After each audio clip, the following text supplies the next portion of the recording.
বিসমিল্লাহির রহমানির রহিম। আসসালামু আলাইকুম প্রিয় শিক্ষার্থীবৃন্দ, আশা করি তোমরা সবাই ভালো আছো। বরাবরের মতো নতুন একটি ভিডিওতে তোমাদের সবাইকে স্বাগতম। অষ্টম শ্রেণী ক্ষুদ্র সঞ্চয় ভবিষ্যৎ গণিত চতুর্থ অধ্যায় নিয়ে আলোচনা করতেছিলাম, তার ধারাবাহিকতা অনুযায়ী আজকে পর্ব নাম্বার 14। 14 নম্বর পর্বে আজ তোমাদের মধ্যে আলোচনা করব মূল বইয়ের 92 পৃষ্ঠার 18 নম্বর অঙ্কটি। তো অবশ্যই প্রথম থেকে শেষ পর্যন্ত ভিডিওটি দেখবে প্রথমে, তারপর মনোযোগ সহকারে দেখার পরে তোমরা খাতায় নোট করে নিবে। একজন মাছ চাষি তার পুকুরে 5,000 টাকার পোনা মাছ ছাড়লেন। সে মাছের খাবারের জন্য 60,000 টাকা এবং মাছ চাষে শ্রমিকের জন্য 25,000 টাকা খরচ করলো। ওই মাছ চাষির মূলধন কত?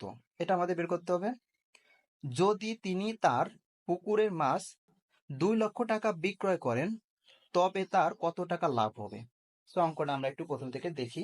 দেখো, আমি খাতায় একটু নোট করে নিয়েছি। প্রথমে তোমরা লিখবে যে একজন মাছ চাষি পুকুরে মাছ ছাড়লো 5,000 টাকা, এটা লিখবে। খাবারের জন্য খরচ করলো 60,000 টাকা, উপরে দেখো এই যে 5,000 টাকা 60,000 টাকা দেওয়া আছে। শ্রমিকের জন্য খরচ করলো হচ্ছে 25,000 টাকা। তাহলে মোট খরচ বা মূলধন মানে সে যেটা খরচ করছে সেটাই তো তার মূলধন আসবে বা মোট খরচ আসবে, মানে মোট যত টাকা ব্যয় সেত টাকাই তার কি হবে? মূলধন হবে, মানে তার সেই টাকা আসল হবে। তাহলে এখানে 5,000, 60,000, 25,000 এটা যখন ক্যালকুলেটর যোগ করবে তখন দেখবে 90,000 টাকা চলে আসলো। তাহলে তার মূলধন বা তার খরচ, টোটাল খরচ আসছে 90,000 টাকা। যেহেতু ক্রয় মূল্য থেকে বিক্রয় মূল্য বেশি, কিভাবে বুঝছে বিক্রয় মূল্য বেশি? কারণ সে মাছ চাষ করার পরে প্রায় 2 লক্ষ টাকা সেই মাছগুলো বিক্রি করছে।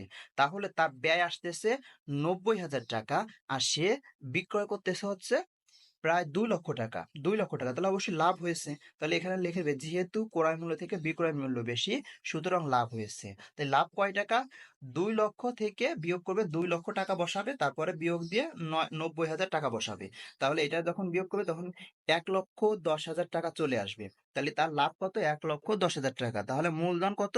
মূলধন ছিল 90,000 টাকা, আর লাভ আসতেছে 1,10,000 টাকা।